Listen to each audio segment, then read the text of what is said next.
तो जो एक लाइन थी, बाजार में कहानियाँ इफरात में बिखरी पड़ी थीं, मुझे लगा इसी लाइन में पूरा इस उपन्यास का कंक्लूजन है कि इतनी सारी कहानियाँ हैं। और जब हम ऐसे उपन्यास को पढ़ते हैं जिसमें कोई एक कहानी चल रही होती है, जिसमें एक कोई केंद्रीय पात्र रहता है, जिसके इर्द गिर्द सारे उपन्यास की कहानी गूंथी रहती है, तो उस उपन्यास को पढ़ते हुए हमें लगता है कि अब आने वाले समय में इस हीरो के साथ क्या होने वाला है, क्या घटना घटित होने वाली है। लेकिन यहाँ पर जब इस उपन्यास को पढ़ रही थी, एक चैप्टर जब मैं शुरू करती थी उसको मैं पूरा पढ़ लेती थी। अगले दिन जब किताब बंद करनी, अगला चैप्टर पढ़ना है, तो रात भर यही रहता था कि अब अगला किस्सा किसका शुरू होने वाला है इस उपन्यास में, आगे कौन सी कहानी सुनने को मिलेगी इस उपन्यास में। तो बड़ा सुंदर उपन्यास, और मैं शायद इसलिए ज़्यादा रिलेट कर पा रही थी क्योंकि ये उपन्यास हमारे ही आसपास का है। सुंदरनगर, पंडो, मंडी, ये सारे जितने भी एरियाज हैं। और सबसे जो खूबसूरत चीज़ है वो इस उपन्यास की, जैसे कि सर ने भी कहा, भाषा, और भाषा में भी जो स्थानीयता है, जो बहुत सुंदर जो स्थानीय शब्द है। और सुधीर की दादी का तो मैम के साथ में भी जिक्र किया था। सुधीर की दादी तो यूँ लग रहा था कि मेरी अपनी दादी है। इतने प्यारे किस्से, इतनी खूबसूरत उनकी भाषा कि बस वो चैप्टर मैंने 2 बार पढ़ा है। सुधीर की दादी जब बलवे का किस्सा सुना रही है, जब क्या नाम है, चूहा राम, वो वाली कहानी, तो इतना मज़ा आया इस उपन्यास को पढ़ करके, बहुत मज़ा आया। प्रकाशक को भी बहुत बहुत साधुवाद, बहुत बहुत बधाई, और लेखक को भी बहुत बहुत बधाई कि इतनी खूबसूरत सौगात हमें आपने दी है। Thank you. वैसे तो मैं निरंजन को बधाई दे चुकी हूँ, लेकिन मंच से और सबके सामने एक बार फिर बधाई देती हूँ। बहुत अच्छा उपन्यास लिख लेने के लिए, और आधार वालों ने एक अच्छा उपन्यास, एक अच्छी किताब छापी, इसके लिए वो भी बधाई और साधुवाद के हकदार हैं।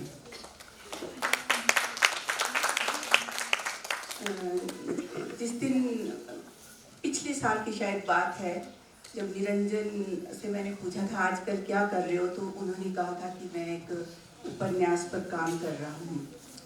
और उन्होंने कहा कि उपन्यास लिख लेने का अनुभव बहुत ही अच्छा होता है कि दिन भर के काम के बाद मैं सोचता हूँ कब घर जाऊँगा और कब मैं उसमें लौटूंगा फिर से और लिखूँगा, तो जैसे सारा दिन इस बात की इंतज़ार रहती है।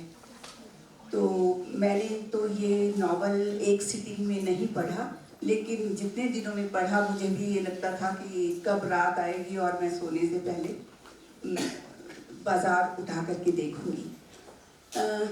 निसंदेह बहुत रोचक है, और जिस तरह से जो इसका स्ट्रक्चर है, जैसे ये लिखा गया है, आप लोग जैसे सीरियल्स देखते हैं आजकल, उसमें कई एपिसोड्स होती हैं एक के बाद एक, तो उस तरह से इसमें भी कई चैप्टर्स हैं जो कि एक एक एपिसोड अपने आप में भी कंप्लीट है, और एक उपन्यास का, एक लंबे कथानक का भी वो हिस्सा है।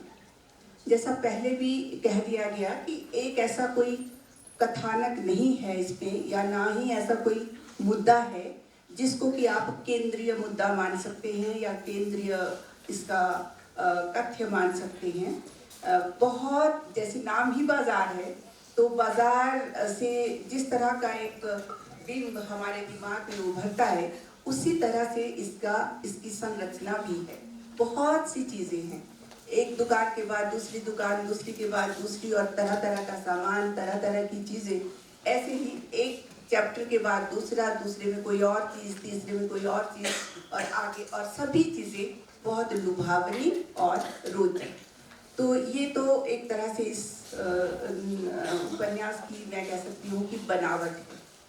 फिर भी अब क्योंकि इसको उपन्यास कहा जा रहा है, ये एक सीरियल तो नहीं है, क्योंकि इस कथानक को कोई एक चीज़ है जो आगे से लेकर, आरंभ से लेकर अंत तक बांधे रखती है, वो है इसका बाजार होना। बाजार स्वयं में जैसे एक कैरेक्टर है, मतलब इसका कोई हीरो नहीं है, ना ही इसका कोई विलन है, एंटी हीरो भी कोई नहीं है। बाजार इसका एक केंद्रीय पात्र की तरह उभरता है, और जैसे जैसे एक आप कह सकते हो कि इंसान का दिल है और उसमें कई तरह की धमनियाँ, कई तरह की रक्त कोशिकाएं आकर के मिल रही हैं, उसी तरह से आप कह सकते हैं कि ये भी एक बाजार भी उसी तरह का एक पात्र है, उसी तरह का एक केंद्रीय अवयव है। और बाकी सारी जो कथाएं हैं, बाकी सारी जो एपिसोड्स हैं, आ करके इस कहानी को थोड़ा सा और आगे बढ़ाती हैं। तो एक तो बाजार का बाजार होना, और दूसरी बात कि जो इसमें बहुत से कैरेक्टर्स हैं, आप अगर उनका नाम लेना शुरू करें तो मेरा ख्याल वो सैकड़ों में चले जाएंगे।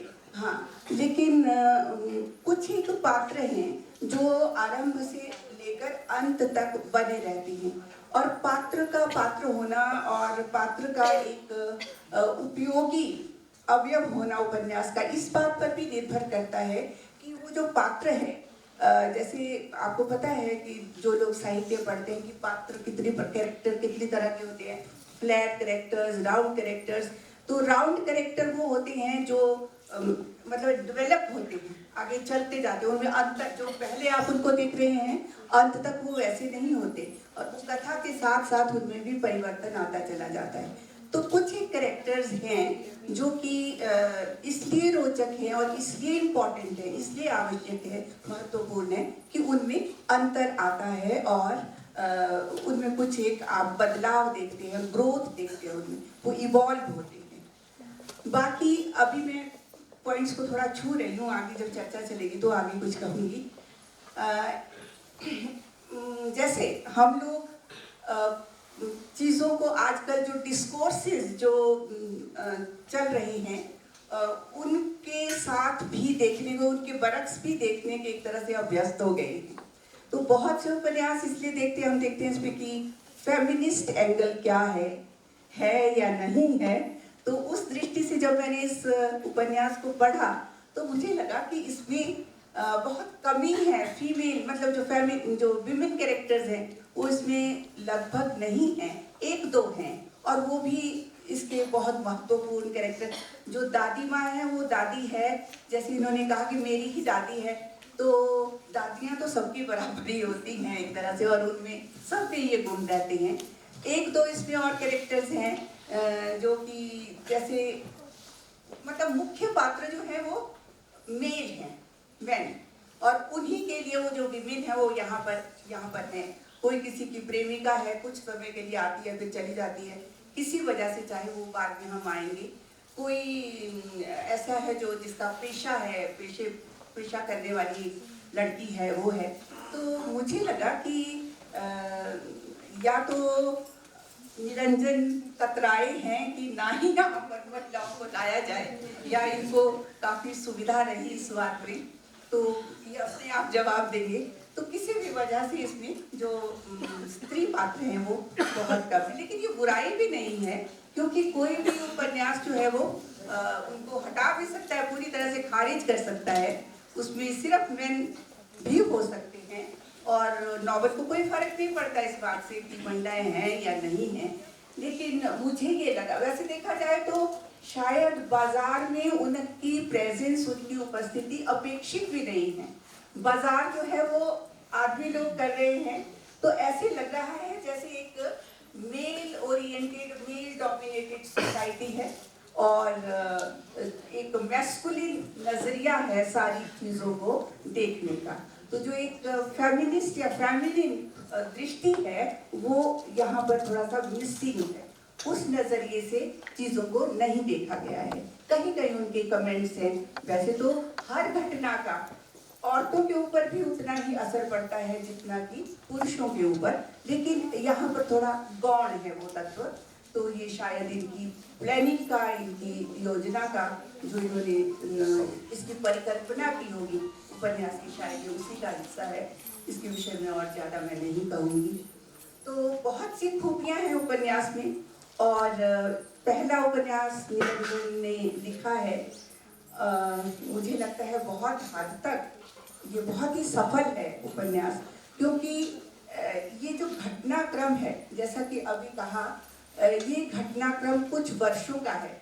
जब ये लोग निरंजन और इनकी पीढ़ी के जो लोग हैं वो मतलब युवा रहे होंगे और इन्होंने बदलते हुए समाज को, बदलती हुई चीज़ों को देखा होगा। हम सब गवाह हैं कि पिछले 20 सालों से, मतलब जब से इंटरनेट आया है उसके बाद से जो दुनिया में परिवर्तन आ रहे हैं, जो विकास हो रहा है या जो भी गति परिवर्तन की है, वो कोई साधारण गति नहीं है। ऐसे लगता है छलांगे लगा करके समय जो है वो उछल करके जा रहा है। तो यहाँ पर ये उस परिवर्तन की गवाह हैं जो आ रहा है। मतलब एक बाजार है जिस दो तरह से, हम दो स्तरों के ऊपर दो मानकों के साथ हम इसको देख सकते हैं। एक सारे परिवर्तन जो दुनिया भर को छू रहे हैं, पूरे विश्व व्यापी परिवर्तन है जो कि आ रहे हैं समय में, इतिहास में, और एक है जो बाजार उनको प्रतिबिंबित कर रहा है। तो एक जो है वो एक माइक्रो सीन है और एक मैक्रो सीन है। मतलब एक बाजार की आंख है और एक विश्वव्यापी आंख है जिसे कि हम देख रहे हैं सभी परिवर्तनों को। तो वो जो भी घटनाएं हैं वो बाजार को कैसे प्रभावित कर रही हैं, बाजार में रहने वाले लोगों को कैसे प्रभावित कर रही हैं, उनके जीवन पर क्या असर डाल रही हैं और किस तरह से वो घटित हो रहा है, एक तरह से हम उसको देख रहे हैं। तो सारा उपन्यास मुझे कैसे जैसे एक कैलिडोस्कोप होता है। आपने देखा होगा बचपन में कभी वो जो चूड़ियाँ होती हैं डाली हुई, और जब आप वो दिखाते हैं तो एक दृश्य बदलता है, दूसरा दृश्य बदलता है, तीसरा दृश्य बदलता है, तो 22 को। तो उस तरह से एक उस आंख से हम सब कुछ बदलता हुआ देखते हैं और उसके गवाह बनते हैं। अच्छा, एक पात्र है नेताजी जो मुझे इसलिए बहुत इम्पोर्टेंट लगते हैं क्योंकि नेताजी रिप्रेजेंट करते हैं वॉइस ऑफ सैनिटी। एक विवेक की जो आंख है, मतलब एक जो समझदार व्यक्ति है, वो राइटर खुद भी हो सकते हैं क्योंकि हम कई बार नरेटर से या किसी और ऐसे मुख्य पात्र के साथ राइटर जो है वो अपने आप को आइडेंटिफाई करता है, मतलब उसकी वॉइस जो है वो राइटर की भी वॉइस होती है। तो नेताजी का पात्र ऐसे ही है जो अपने, उसके पास अपना दिमाग है, सोचने और समझने की बुद्धि है, वो किसी भी लहर के साथ बहता नहीं है और उसके ऊपर